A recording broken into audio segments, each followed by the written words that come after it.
Anyway, so much for that. Good evening. Welcome to the Insomniac Cafe. And this is a place for those like me who need somewhere to go to get their writing done and can't get out of the house and, have kids asleep and can't necessarily do it anywhere but where you gotta do it. And if you're just a little bit too tired to be motivated on your own, just like I am, then commit to coming here every night, because I'll be here every night except for Saturday nights for as long as I can, and just doing what I do, and I'll help you write and you help me write, and we'll get that book done.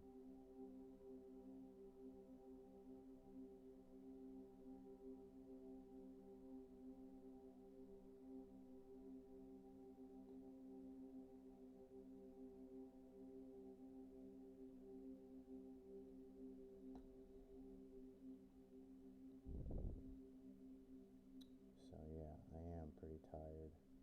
Right now, though, I'm working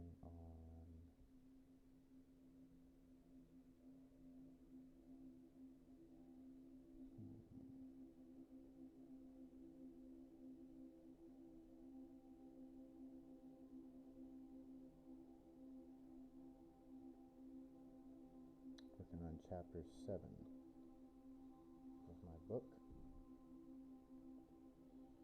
If you want to get back into the mental space, sometimes it's easier to do about 10 or 15 pages of reading over. And if you really need to force your mind into it, if you've ever been in that place in your mind, then you know what I'm talking about. It's easier to force yourself to read something aloud than it is to try and get your brain to do it on its own while you're sitting there fighting sleep. So, because it's more active, and then you can get into it, and it's a little bit more mindless than having to actively think. There's some physical activity to it. So, in Parsimonias, as in other places, Hesperia's amber glow faded to a dusty gray. I don't like the word had faded, because that still puts it in passive voice, but had is just a little bit more common, and I have a tendency to use had all the time. I'm what you call a mad thatter. Everything is this and everything is that. That. I say that all the time about everything. That thing and this thing. And I never get more specific than that. So sometimes you learn that there are words that, like I'm using that too much now, there are words we just use a little bit too much and don't realize it until you really start to write for a long time, and then you kind of start to watch out for that.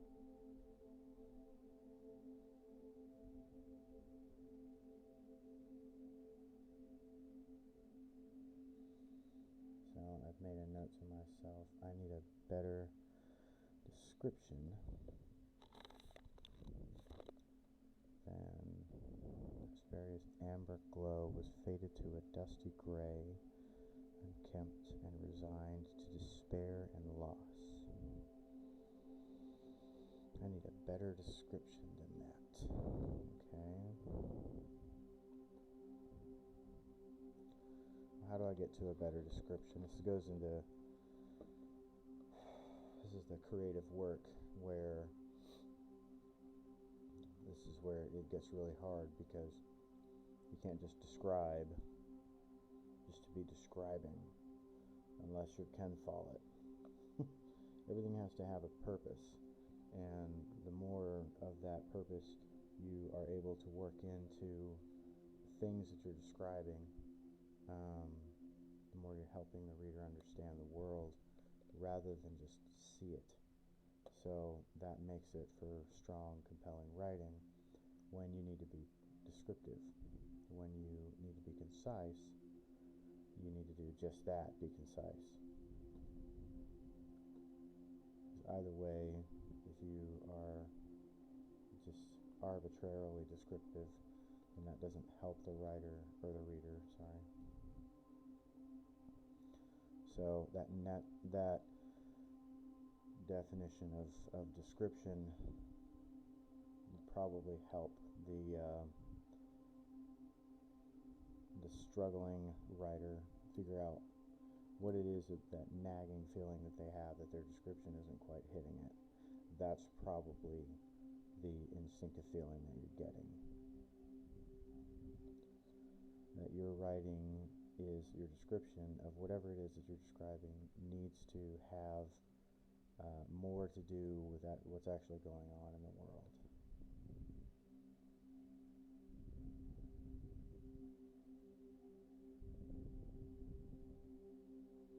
And so this is one of those things that, I may need to go on and think about later, but I'm not going to waste too much time on it. But I do need to think of, what needs to be here that I can help my reader understand. And in this context, I'm creating this scene where, like I've said, it's as in other places, the amber glow is faded to a dusty gray, unkempt and resigned to despair and loss. So, what kind of experiences in specific people, places, things, items, arrangements, or sense experiences, common memories, kinds of things like that, can we use to further amplify, rather than just tell, as I've done here, that it's kind of a jacked up place. And that is what I'm trying to get across to myself when I wrote this note. So, I came of age. So,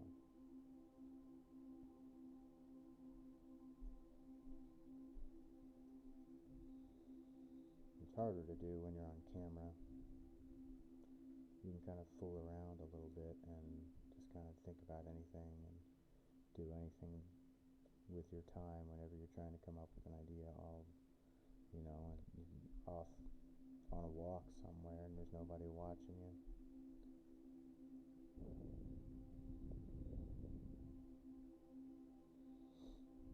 So I don't know. I don't want to spend too much time on it. I may have to come back to that later. I came of age, sat down before a glass. I'm going to say sat down behind a glass. Because if I sat down before a glass, are you saying that I sat down in front of a glass?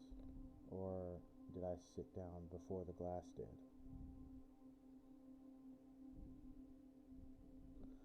And stayed there.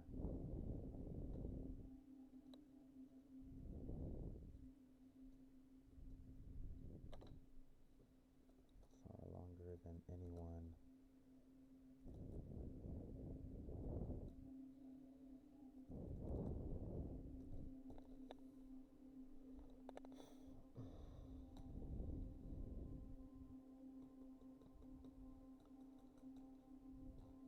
Others might said in comparison to some that. So if you've got one of those words that you may find yourself often using a little bit too much, not to just, once again, don't ever be arbitrary, Don't just throw things away. I know what Stephen King said. This is my space, and this is my advice. You do get to love your darlings. You just need to make sure that they're a part of the story that you're crafting and not just something that you want to say just to be saying it. So what I say is let your darlings grow.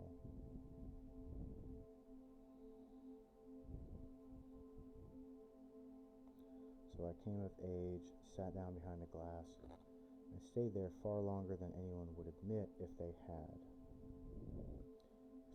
sat down.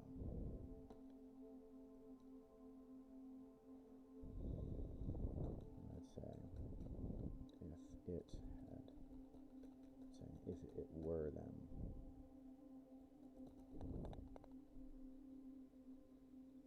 Others might have said in comparison. Others might have said I was taking it comparatively well. The times, they changed everyone. Now that is something I could latch on to there. The times, they changed everyone. So there's where you can start to dig in. Who changed? That's a good point. Who changed? What changed? How did it change? And why it is important that those things changed. So I'm actually going to mark this a different color because I don't want to change this, but I do want to add to it. So this is going to turn purple.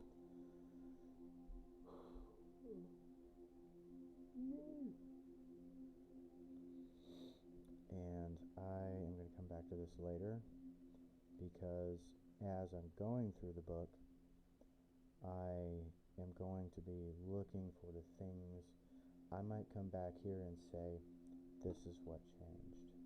So these things are all going to become, that I go on and describe in here, I'll be able to reference later, strengthen the book as the reader is reading it. They're going to be reminded of this kind of moment that he's sitting here, because all of the things are going to consciously and subconsciously harken back to this, and it's going to build the story instead of just, arbitrarily describe.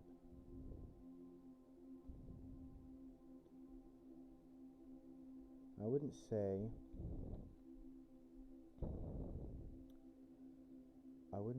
I had become listless for me, but I could see how others might see it that way.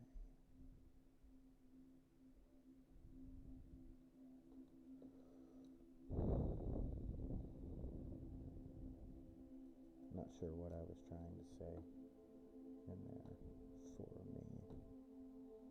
In this previous draft, like I say, my way of kind of writing things is I'm just in the first couple of rounds through, I'm not trying to edit anything.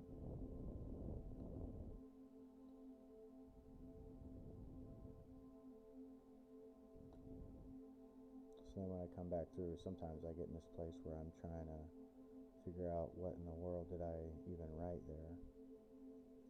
But the advantage is that I don't lose any of the big ideas. And it's an easier way with it if you're not thinking about editing and just letting it come out, then you're letting your mind go to the highest heights. You're not losing anything there. You're not putting caps and limits on what you're thinking of. So then come back later, open up your eyes and put the lid on then, after the beast is out. But I could see how others might see it that way. What was I to do? A lot changed for the world and me in it. It is not licet to speak in lightened places of how the doors to Hesperia were closed, but the truth, son. So I'd hear Oh, stupid. Whoa. But the truth, son, is a proper noun here, is that because of the wither, also a proper noun, the world became frightened of squirrels. Why did the world become frightened of squirrels? Because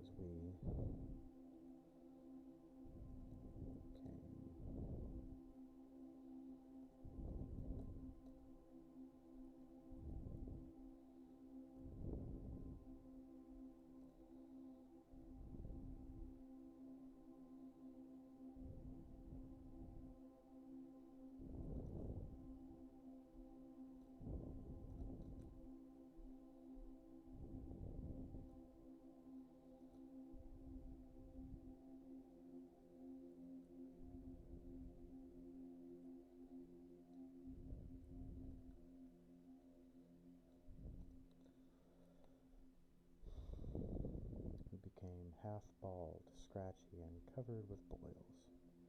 I looked up and wondered, my goodness, Milo, how long has it been? How long has it been you? How long have you been sitting here? And I already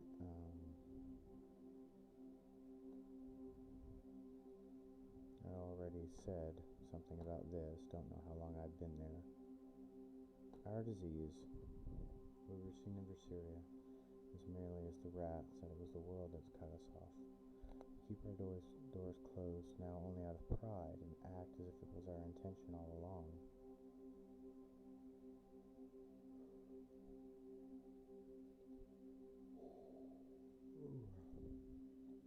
I'm a lot more tired tonight than I was last night. The kids would not go to bed.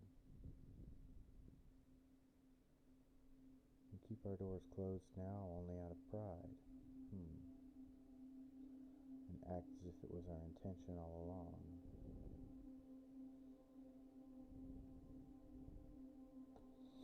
I might need to edit that idea.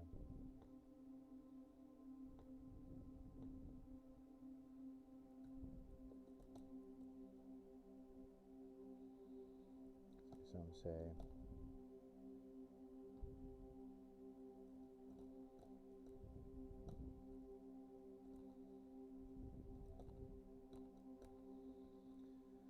say the world ought not fear us, for we keep our doors closed now only out of pride, and act as if it was our intention all along, as some say, to shut out the world.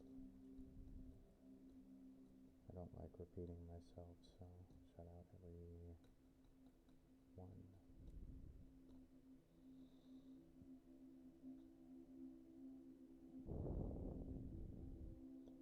Don't let them tell you that.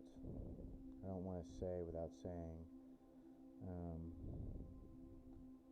that I'm kind of metaphoricalizing this to COVID and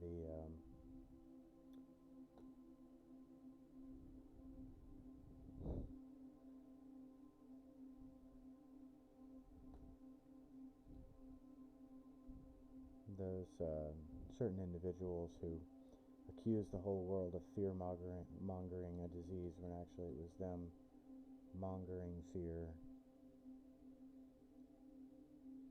of people talking about a disease. We were seen in Syria as merely as the rats, so that I can do. That, we shut out everyone. That I can do.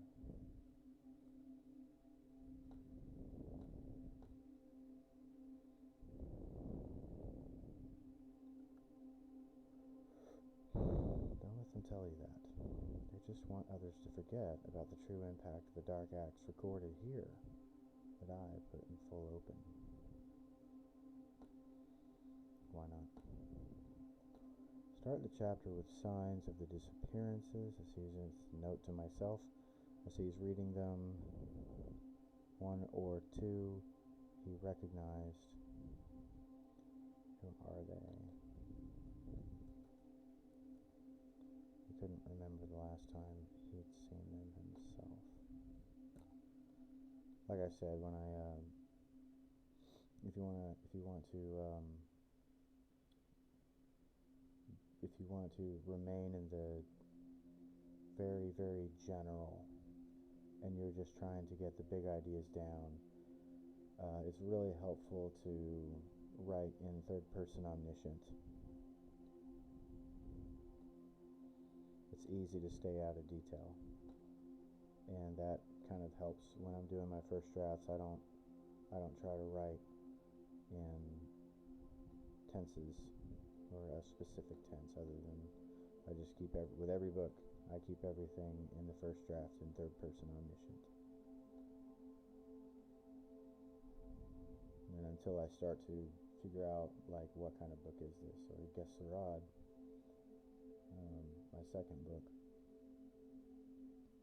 that one stayed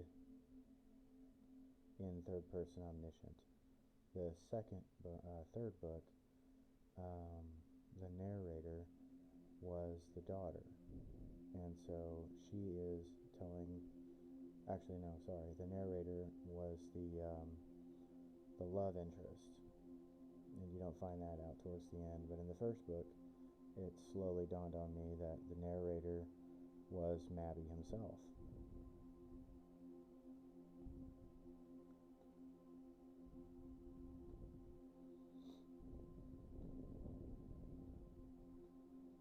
When you figure out who the narrator is and what kind of book it's going to end up being, if it's going to be an epistolary or if it's going to be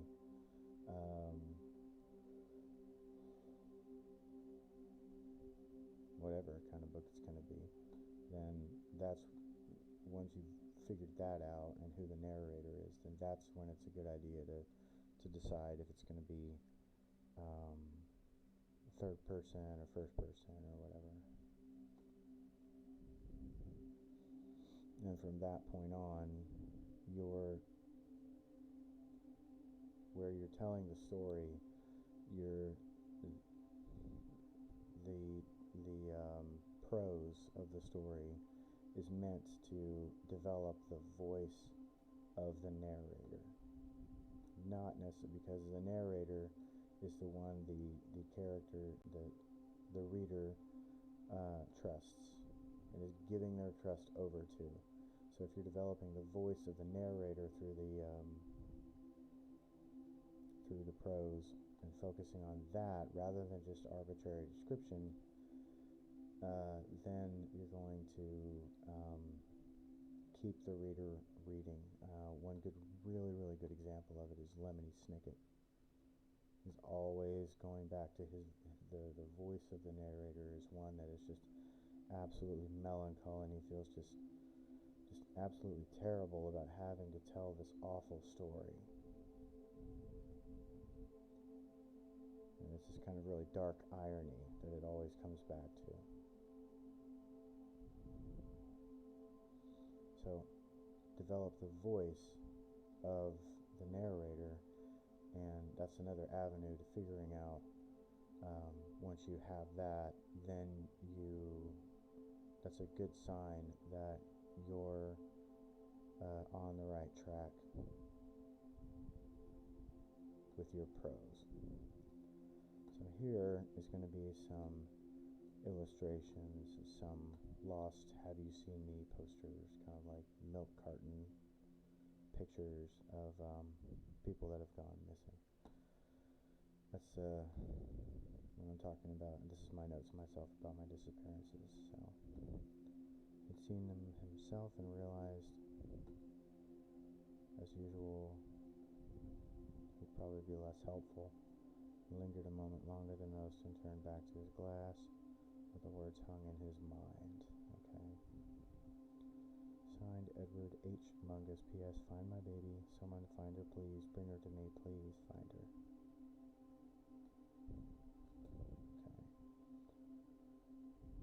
There are no heroes in times like these.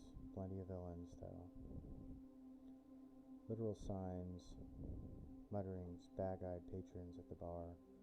It all lost someone by that point, and no one even bothered to look at the once busy missing squirrel's board.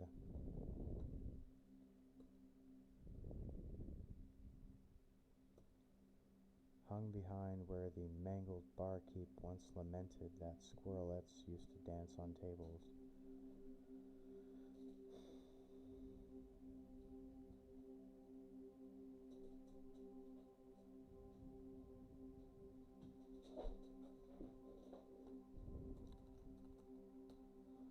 I'm gonna say, hung behind the mangled barkeep.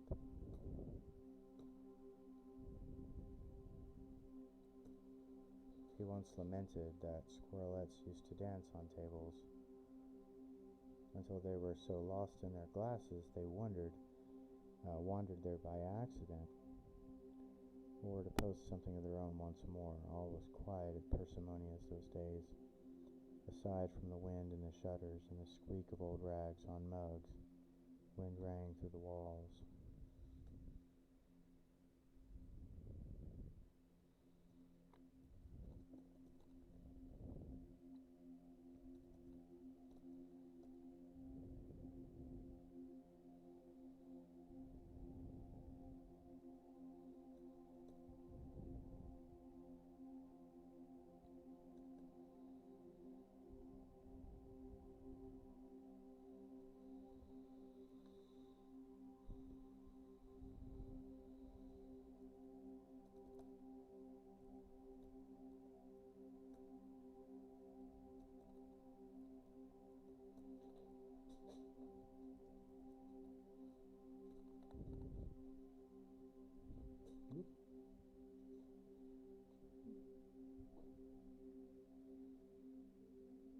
See how I'm doing.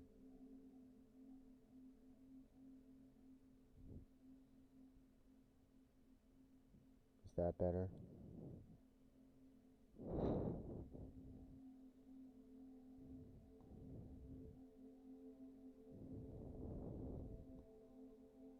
Is it better like this, or when I get closer to the mic?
Noise broke through the door. The company he was there to greet. Let's say I was there to greet in their usual celebratory manner. So effectual. There's my that's. They rarely seemed to notice anyone else.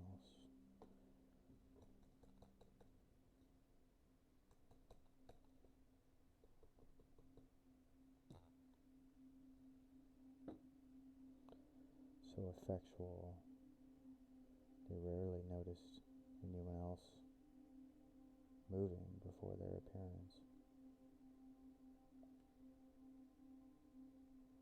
I need to fix that. So effectual, they rarely noticed anyone else moving before their appearance. Of course, they wouldn't notice anyone moving before their appearance, because they're not there. How would I get that? How would I get that across? Some noise broke through the door, and the company I was there to greet, in their usual celebratory manner. So effectual, they rarely noticed anyone else moving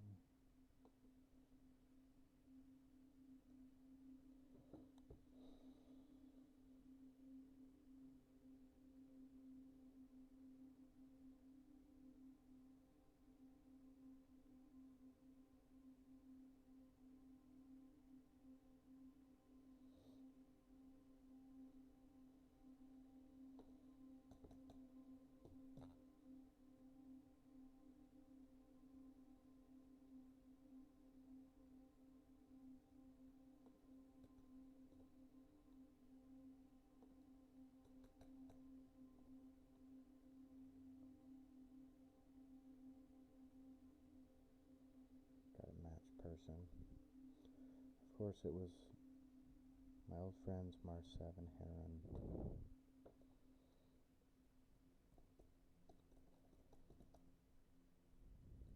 Dancing through the door. Several weeks had departed since I had been to our spot.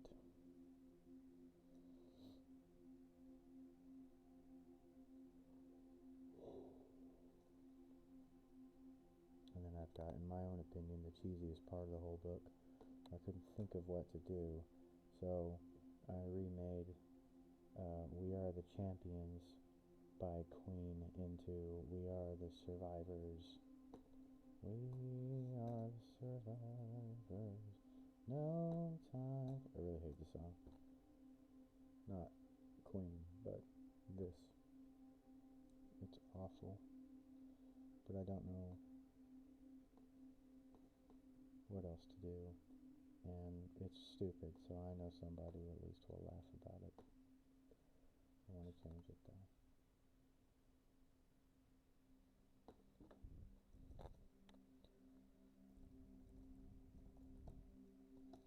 But somehow we were already drunk.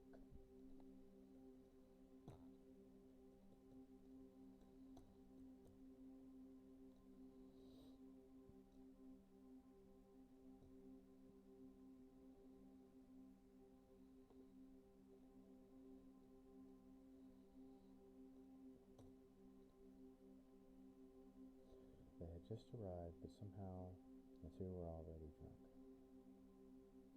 Of course, if you are a club-going person, you know why that would happen.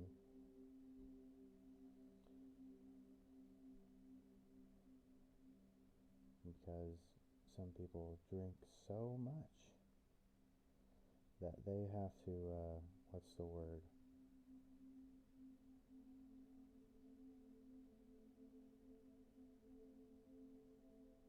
I forget what they call it. Where they like do shots beforehand so they don't have to pay so much for the shots they're going to take when they're there. And I'm just like, whenever I would go to the club with people, it was never fun because I was always the DD. I still am always the DD.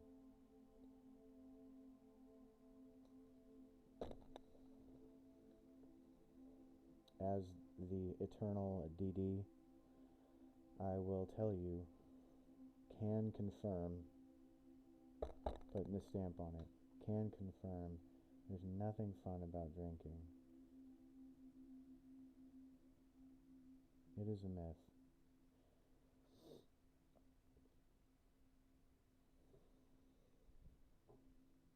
But if people believe they're having fun, or at least more fun,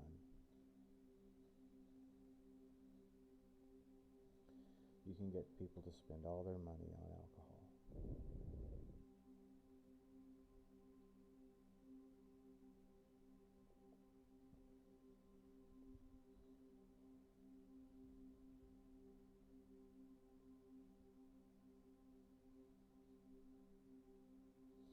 I had just arrived.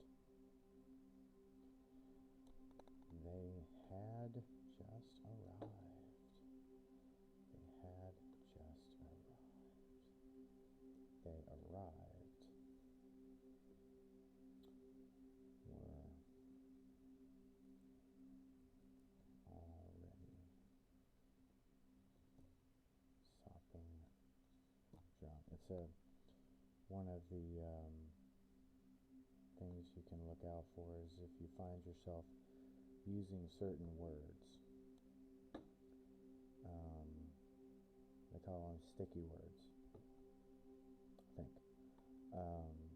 Had, even, it, that. If you're using those words, then there's probably a more concise way to say it, or a way to drill down to better detail. Or just generally, there's probably a stronger way to say it. Doesn't mean that necessarily you have to eliminate every ing word or had word or every adverb or absolutely every adjective, but just kind of a general rule. So it's more of a guideline than a rule. Sorry for conjuring Barbosa. Somehow the two were already drunk.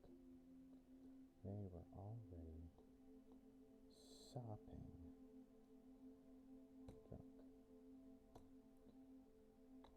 Strong way of saying it.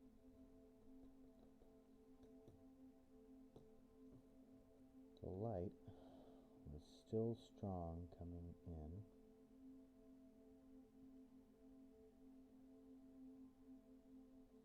They did not bother me too much when they came in. Perhaps they were just accustomed to this.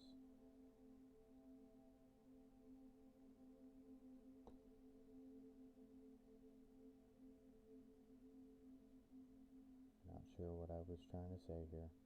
They did not bother me too much when they came in. Perhaps they were just accustomed to this as the time. Maybe I'm trying to say.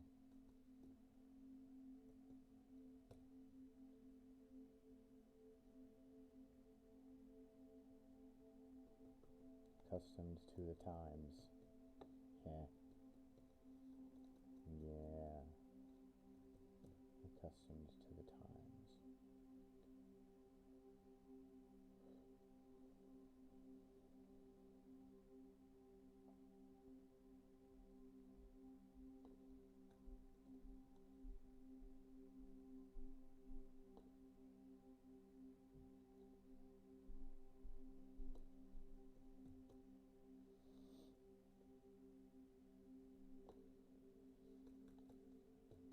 Get rid of that run-on sentence. Perhaps they were just accustomed to the times. All of the sun on my back reading, let me stare in my glass. But I digress.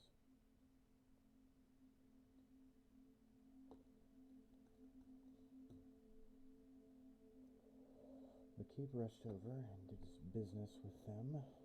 I didn't look back.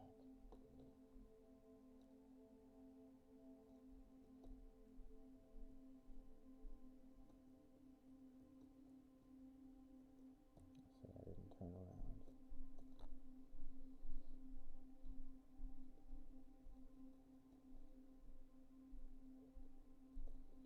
Back to the keep. Don't play pronoun games.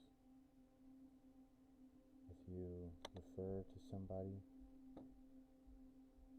and then you refer to another person, don't say he, don't play pronouns. Go back to saying that person, and then from there on, if you don't mention another person, then you can start using pronouns. Keep brought bread. Why not hot bread and drinks?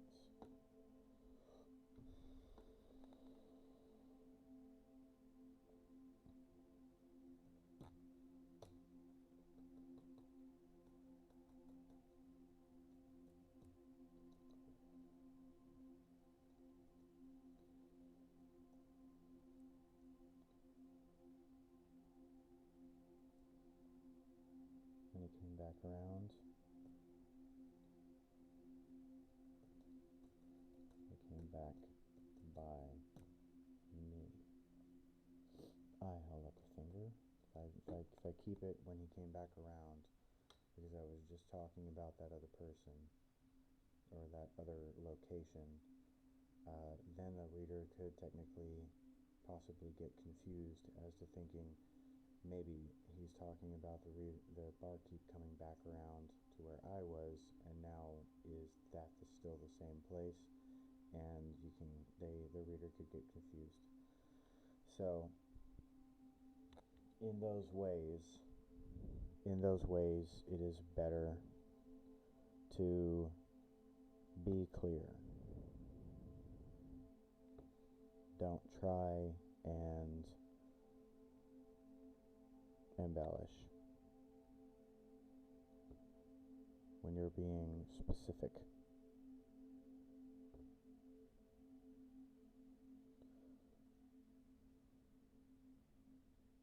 When he came back by me, I held up a finger. held up a finger.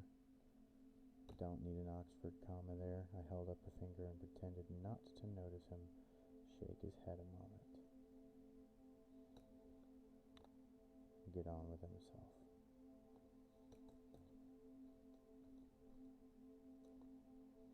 Those memories were seasons and seasons ago.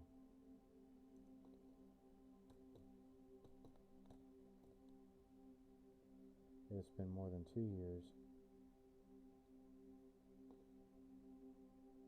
since I lost my father.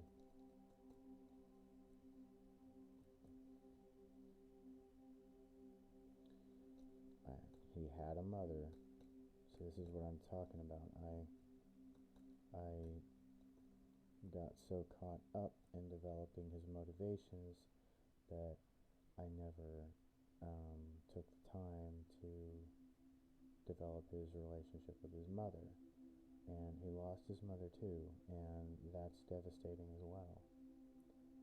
And so if I don't pay any attention to that, then it won't make any sense as to why he falls in love with this one certain squirrel, and you would just kind of assume that this is like man writing, right? Where I am just going to fall in love because she's just so pretty. It doesn't give us a clue into his emotional makeup, where he seeks validation from. And he's going to look for validation. This is the way that boys are. They're going to try to be like their fathers, and they're going to look for validation from someone who's like their mothers for acting like their fathers.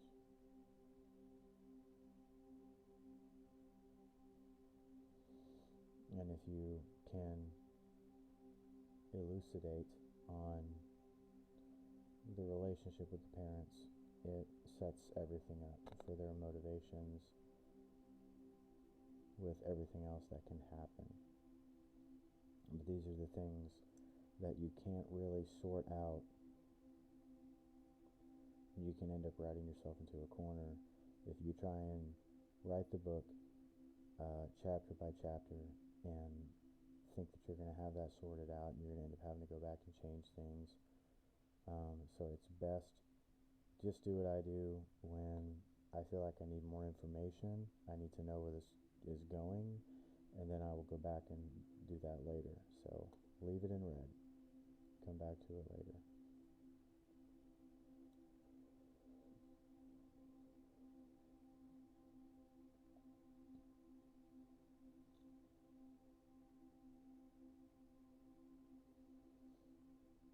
When I taught my English students,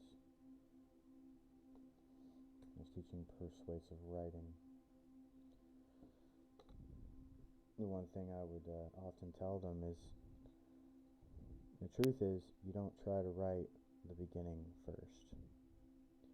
A really good introductory paragraph is something you really usually can't write until you've written the whole rest of the essay.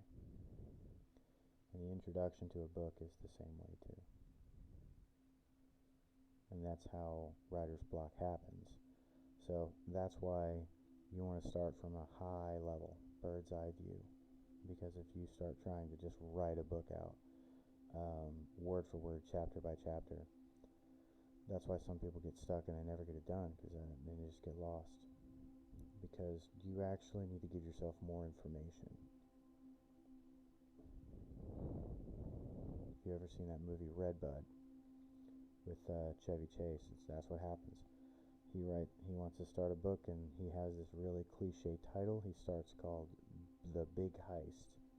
Like, okay. So he's instantly biting off way more than he can chew. You've got this idea that you've now oversold on, without any idea of how you're going to make it the big heist. Not any heist, not just a heist, the big heist. And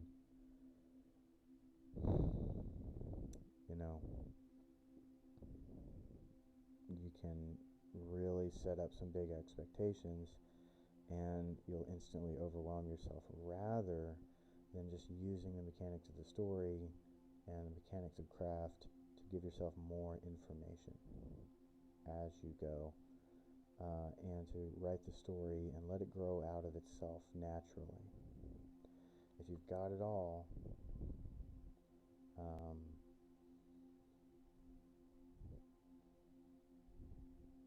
like bird's eye view, and you start that way, get the whole thing down, get it down into one sentence, and let that grow into 3 sentences, and let that grow into an outline, and then you just start connecting dots, and then figuring out character motivations, and just building and building and building from there until you've got chapter outlines, and then from there you can start growing it into a first draft. But if you try to pants it, the advantage of that is, of pantsing, is that it's kind of freeing. It's kind of liberating to not have to go back and do this constant drudgery of editing. But the takeaway is that your book may fail halfway through, and you'll have to start over, because you don't know if you've written a good introduction to the novel if you until you're maybe halfway or most of the way through the book. That's when you'll start to figure out that your beginning sucks. Not to be too blunt. Alright. They were already sopping drunk. The light was still strong outside coming in. They did not bother me too much when they came in.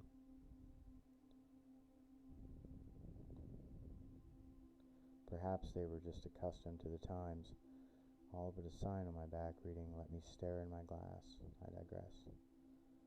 The keep rushed over and did his business with them. I didn't turn around.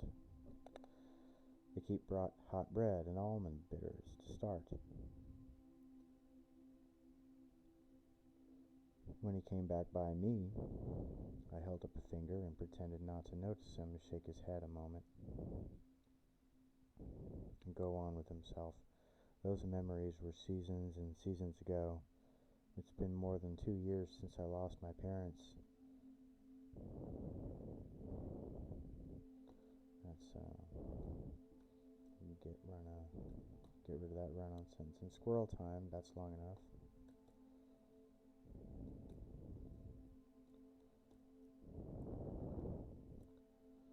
That's long enough to grow up and get on with one's whole adult life.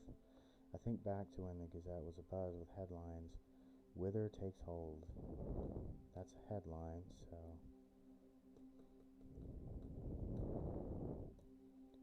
everything but basically articles get capitalized in headlines.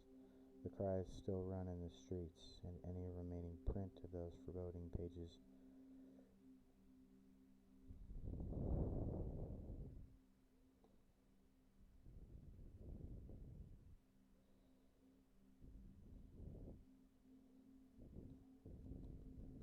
it needs to be past tense.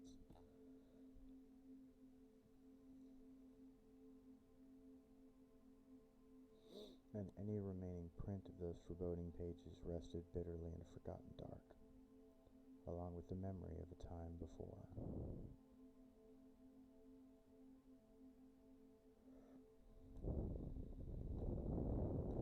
Okay, so a lot of, oh, things are terrible now.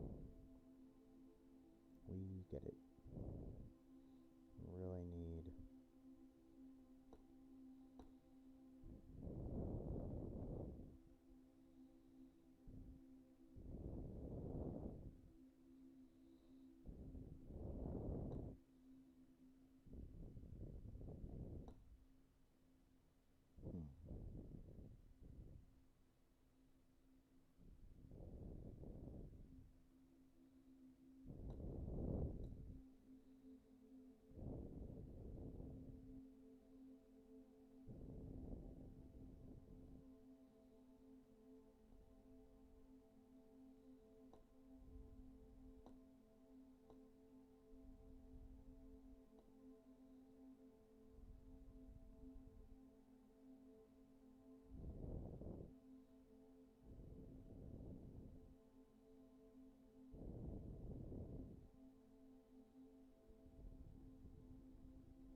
sure what I was trying to say there.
Protests mark a new year.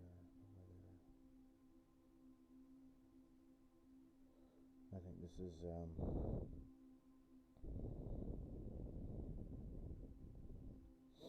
think this is the remnant of the initial outline.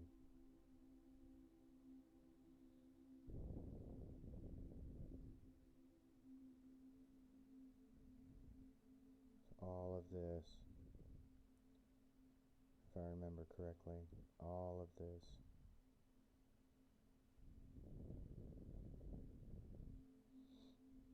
was built up from this one line here.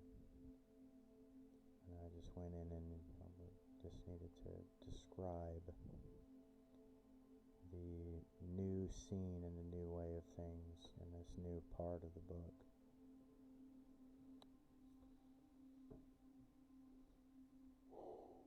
Oh, man. Well, hey, look, we're almost halfway through, and I haven't really done a whole lot, but other than just remind myself of what I was doing before. And that's how it goes when you're in the initial stages of building creative momentum. You'll find that it's more important to read. And then mentally, you'll start to gain momentum and start to build new ideas and figure out how you want things. Ideas will start coming back to you. But you have to just keep pushing yourself in the beginning and having grace with yourself at the same time. Keep reading over your work. If you're coming back from not having worked on it for a while, like me right now, you just gotta just say, okay, I'm gonna be okay for a while with not getting a whole lot done, and just keep reading over it every day. If you really want to get back into it quick, read about 30 pages. If you don't have 30 pages, then write a sentence and just keep reading that sentence and keep your butt in that seat. And the next day, your brain will go, I need more ideas on that. And when you're sleeping, your brain will come up with more ideas. And you'll find yourself, as you slowly begin to build creative momentum, that the ideas will flow more and more. But you have to stick with it. If you're going to take a break, know that you're going to have to go through this process of reintroducing self. If you walk away for more than like a week, maybe 2, you're going to have to go through this process of reintroducing yourself to your work. Because your brain is going to start going, all of that was really hard and it was a lot to deal with. So I'm going to kick that out because I got other things I need to fix. And your brain is going to kick out everything it doesn't need of all that stuff you were thinking of before. So the main thing to remember when you've got a really like big creative project is to just keep working on it every day. And if you don't do anything else, just read a few pages of it. The ideas will come. You just have to keep reading.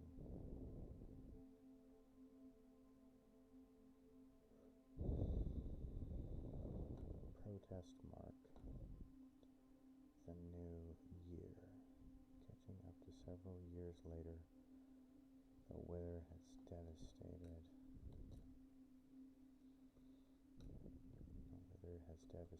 That is a proper noun. Has devastated the realms of Versaria. Oh, Versaria. Versaria is a continent, so I'm not sure why I said that. Hesperia is a town sitting on the top of a mountain.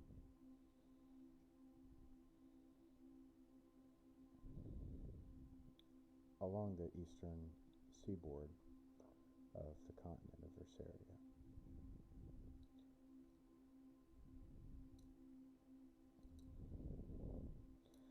I think in the beginning of this,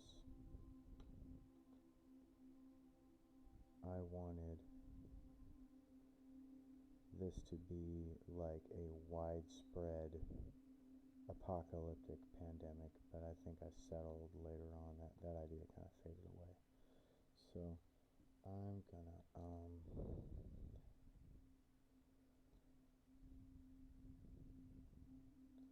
go ahead and get rid of this. Catching up to several years later. The face of Samuel Tadwick.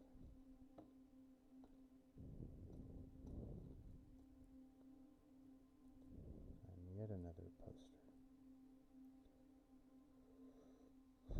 And a phrase, restoration now. Sound familiar? Shouting over a crowd in a red-striped boater. Ban the banners. Lock her up. Lock up the lockdowners.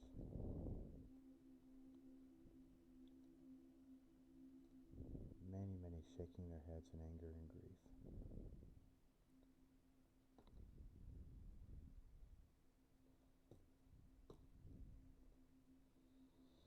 There we go. And Mead even thought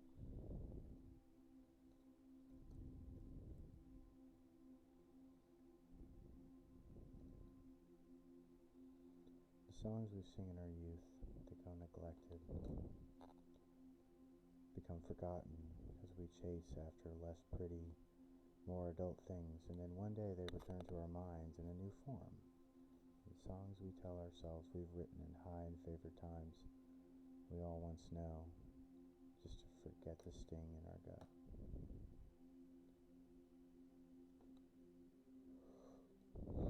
Such is the age of songs as I hummed to myself absent-mindedly a tune which I thought I was making up in my head, but at once realized the notes were of a nursery rhyme I once sang with my siblings, and I could not remember my words.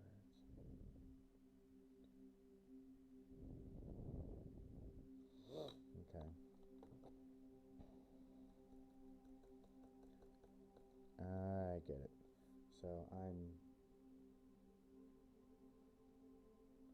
that took a minute, but I just now realized all of this is me inside me as Sangareth, the narrator, inside of my own head. And when you're slightly delirious, you kind of don't really realize that your thoughts aren't making sense. And so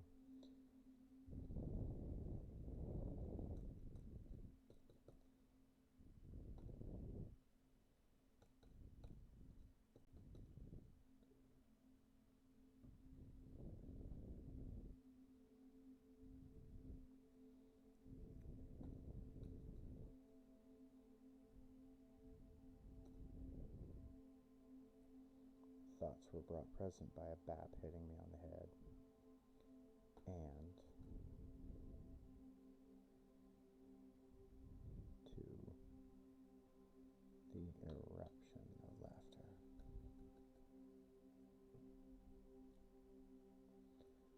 My close friends, Heron,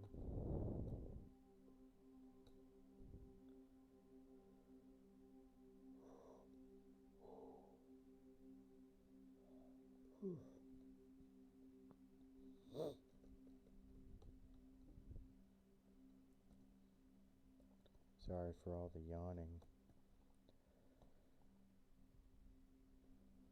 This is a new paragraph. It needs to be a new paragraph.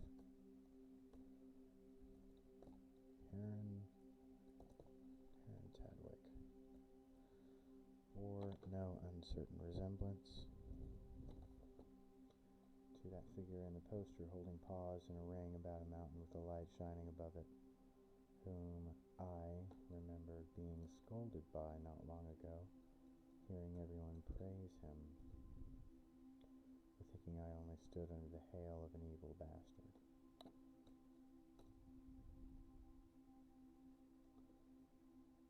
Propriety in teaching children the way before they depart from it, and so on.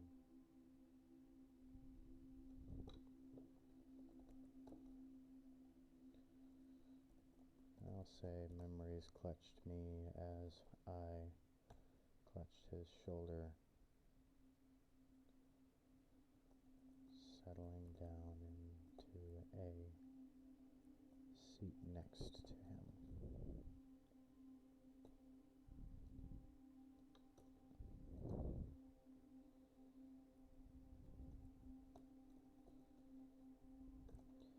Thoughts of Samuel Tadwick,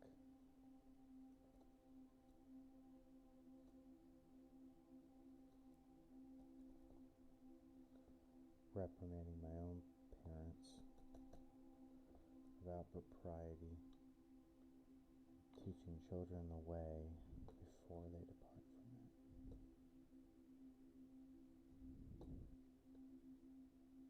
And so on. Okay. I hated him, yet I couldn't disagree with any one thing he'd ever say. But his son, my lifelong friend now, whom I found myself still wondering if he was different, was waving me over. Uh-oh. So I've got a discontinuity here. But his son.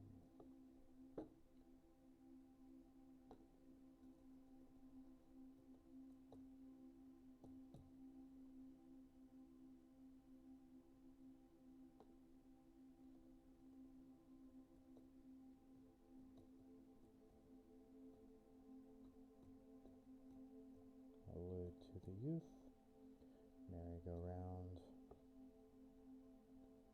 partner, now my lifelong friend, whom I found myself still wondering if he was different too, was waving me over. Why was I going there? If he was different, was waving me over. If he was different, was waving me. Found myself still wondering if he was different, was waving me over. Huh. No.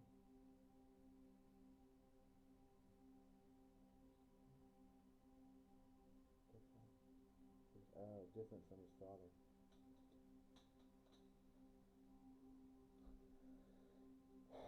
I have another character in another book who is closeted bisexual, and his name is Guy. Guy Ballow is the father of the grandfather of the narrator for my third book. Was the close friend of the main character of the second book, Gesserad, whom I have considered writing another book about because I just really did not give him a good life. And I think Guy Ballo was probably the best character I've ever written.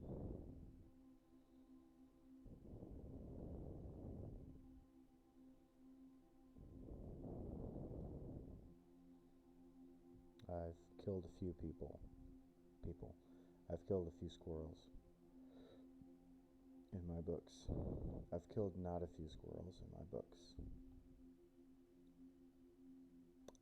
But that was the one that really hurt.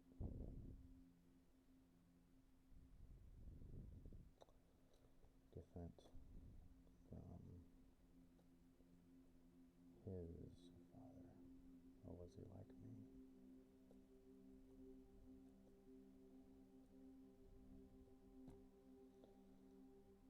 The hint there being Gesserod sees himself as a reflection of his own father.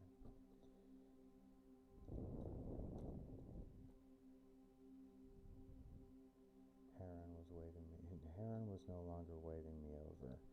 Heron was now sitting next to me as I sat down. Okay. And there is the remnants of my initial outline poking up again. Not much clue as to why he's listed. I think there's a lot of clue now as to why he's listed. And then get rid of that. It seems like asking those days is kind of pointless. Okay, I'm gonna go back.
Okay.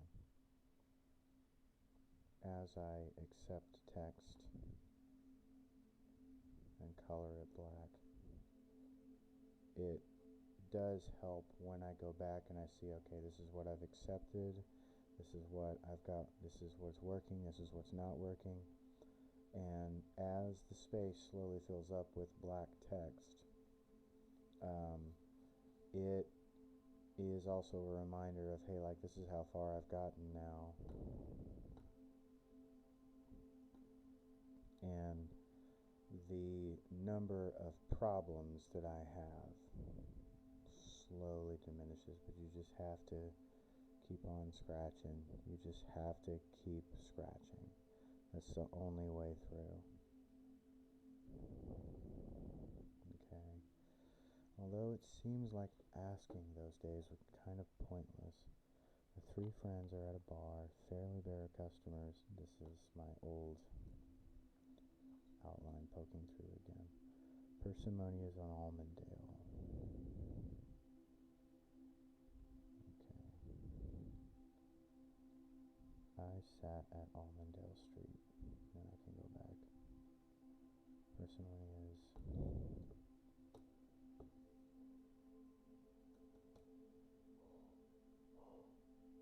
Personally,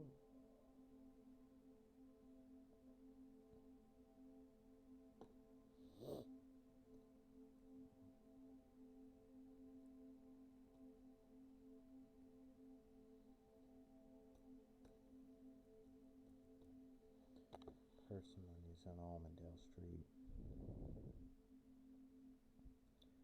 as in other places. Okay. Now I'm going to come back later.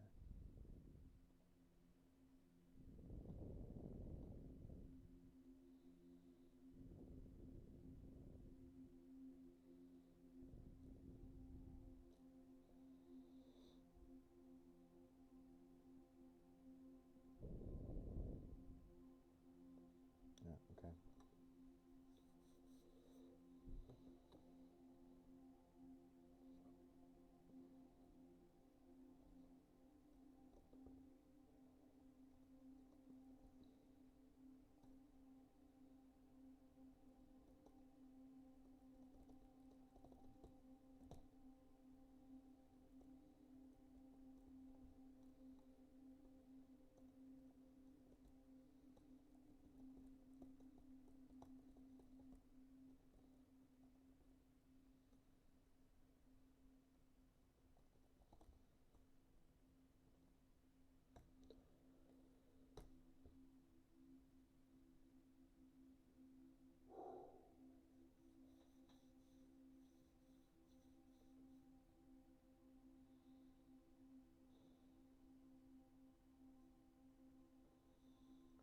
Hello, Heron, I said.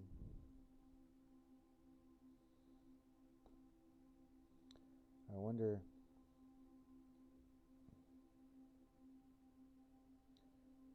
if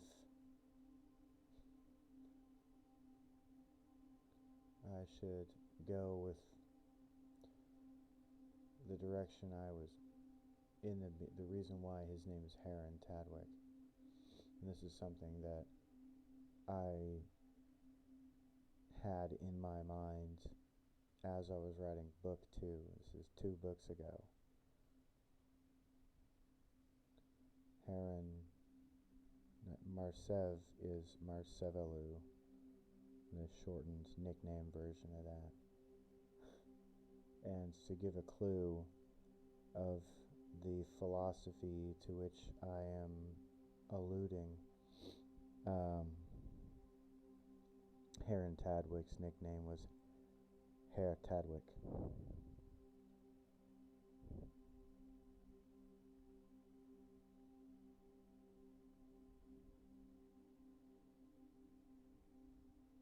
But out of the desire to practice restraint, I use Marsev's nickname and not Heron's throughout the text. So I kind of want the reader to be able to figure it out on their own.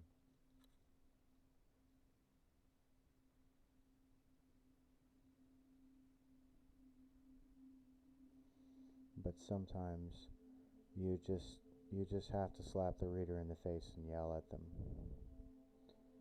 So I've been fighting that temptation this whole time.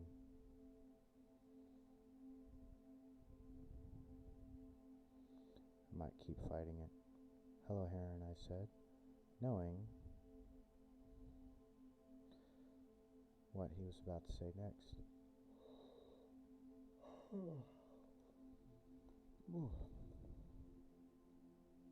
apologize for yawning. No, I'm fine, just the usual old problems, you know.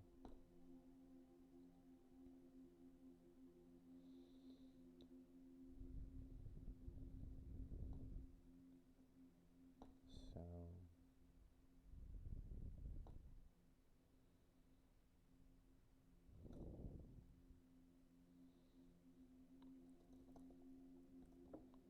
what's the occasion? Okay, so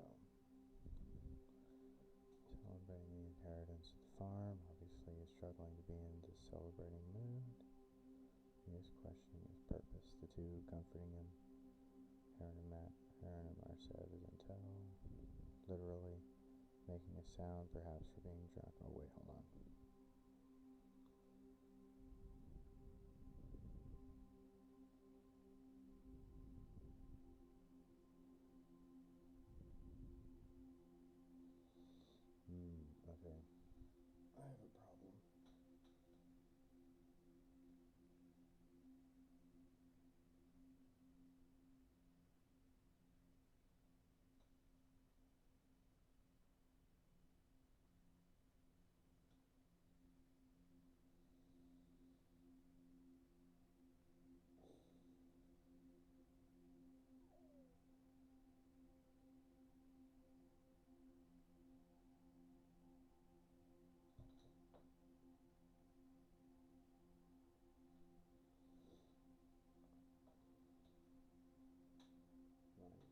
break for a minute.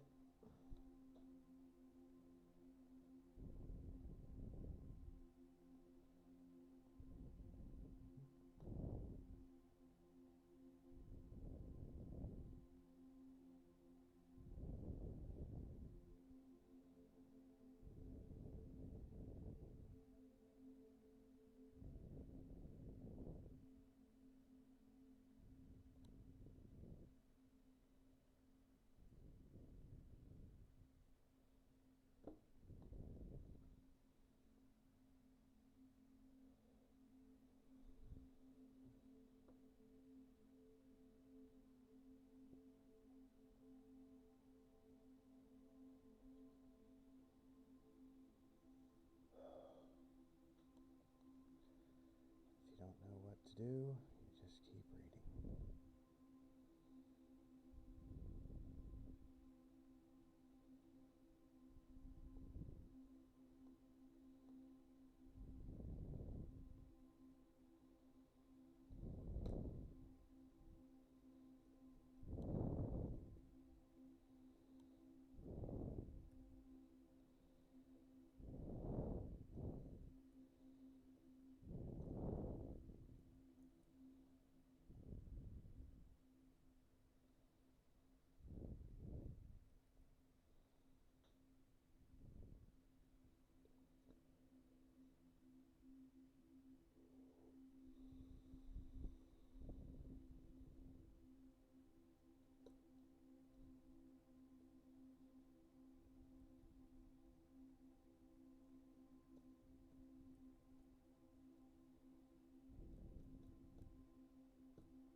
excuse me, allergy season here in Chicago.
Looks like I better be getting to bed soon. Got about 14, 15 minutes to go. And I'll be cutting out of here.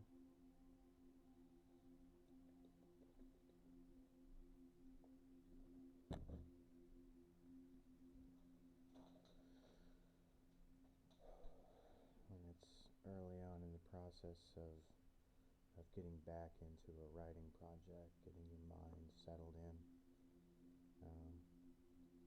It's really more important to do as much reading as you can, and then slowly the ideas will come again.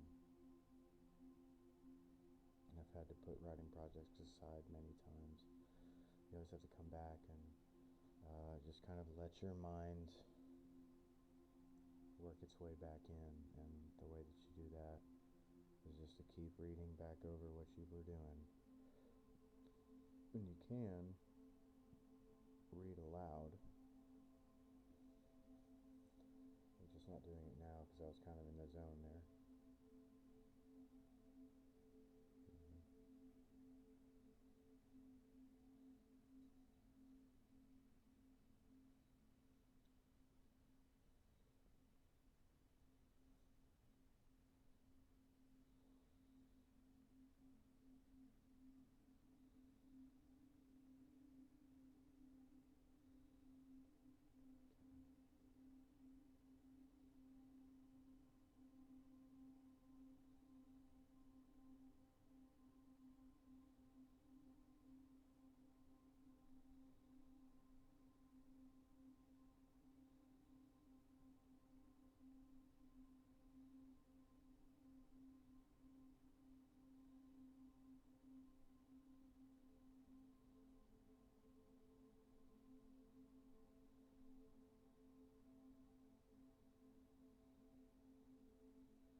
almost 2 hours. I'm going to go ahead and cut it off here in just a couple of minutes, because I'm starting to feel like I'm going to pass out in my chair and didn't get a whole lot of writing done, but the reading part in this at this point in it for me is really what's important. So I got a lot of reading done, so I'm pretty happy with where I am now. If you have any suggestions for this channel, if you have any idea if you think I should offer some kind of services, I would be more than happy to consider it. Just leave that in the comments, and I'll be sure to respond and let you know. Or, as always, go ahead and give me a follow. That way you know, can come back and we can help each other do some more writing again sometime. And with that,